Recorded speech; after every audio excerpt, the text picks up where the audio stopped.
Tonight, Democrats suing to block Matt Whitaker from serving as acting attorney general.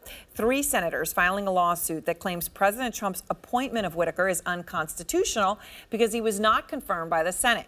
Out front now, one of those 3 senators, Senator Richard Blumenthal of Connecticut, the former attorney general of the state. He sits on the Senate Judiciary Committee. Senator, good to have you with me tonight. I appreciate your time. All right, let's just be blunt here. Is this all about politics, or do you genuinely think you can win a case? We can win this case. We should win this case. We will win this case because what the president's doing is an end run around the Constitution. It's the highest law of the land, and it provides that he very simply cannot install a person like Matt Whitaker, who is his lackey and lapdog, when the office really requires qualifications. And Matt Whitaker lacks the key qualification, which is approval by the Senate. He's depriving us of doing our job.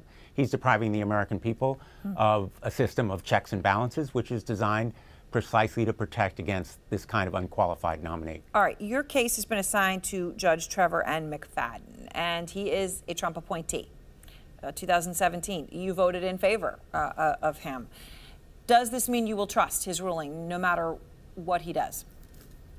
If he rules against us on whatever grounds, we will appeal it. And I believe that we will win if this case goes to the United States Supreme Court, because there is no question that the highest law of the land, the United States Constitution, applies here, and the Supreme Court has an obligation to apply it. And make no mistake, what's at stake here is not just Matt Whitaker, but all of the decisions of the Department of Justice, the special counsel investigation. He's shown himself to be hostile to that investigation. He's provided a blueprint for strangling and stifling it. Yes. And the stakes here are very high. Now, he has, right? He said he thinks it's not worth anything, that he could starve it for money, or someone in the role that he now has could starve it for money, so it would no longer exist, right? You're right about that. But Lindsey Graham tells us that Whitaker used all that harsh language, but has now assured Graham that he would, quote, use regular order when it comes to the Mueller investigation. Do you think Graham is right? You know, you say a lot of things, but then you're given a position of great power and authority, and you take it very seriously, and you're going to do the right thing. Is it possible that that is true and that he is not a threat?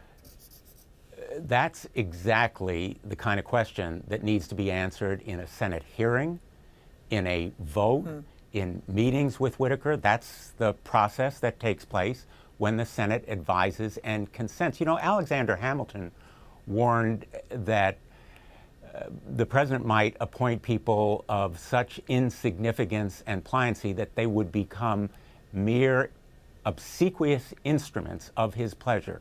This man is an instrument of Donald Trump in doing his bidding in a slow motion Saturday night massacre, cutting funds, cutting authority, and that's what we need to determine in the United States Senate if there were advice and consent. So let me ask you, because, you know, we've been talking a lot about decorum, right? The president, you know, using an expletive to refer to Adam Schiff and many other things that he has done in that vein. You and your colleagues, you do use some very derogative terms in your statement to defend the lawsuit. You just said 2 of them. You called him a lapdog and a lackey in this interview. But in a statement, you refer to Whitaker as a constitutional nobody, and Senator Whitehouse calls him a lackey, which of course you just did verbally. How is that rhetoric any different from that of the president? This rhetoric is in legal papers, a complaint that we have filed in the United States District Court. What matters here are not our words, but the law. Yeah. But you're not worried about words like lackey and lapdog somehow minimizing what you're saying and make it sound, you know, more personal and more like the president is rightly criticized for using words The like courts are going to decide whether or not we have been deprived of our right. It is a right of senators to do our job, and we're doing that job because we were elected to do that job. So the president's depriving the American people of that right by doing this constitutional end run. Those terms, those laws are going to be critical in the court's consideration, not his rhetoric or even our rhetoric. All right. Thank you very much. I appreciate your time as always, Senator Blumenthal. Thank you.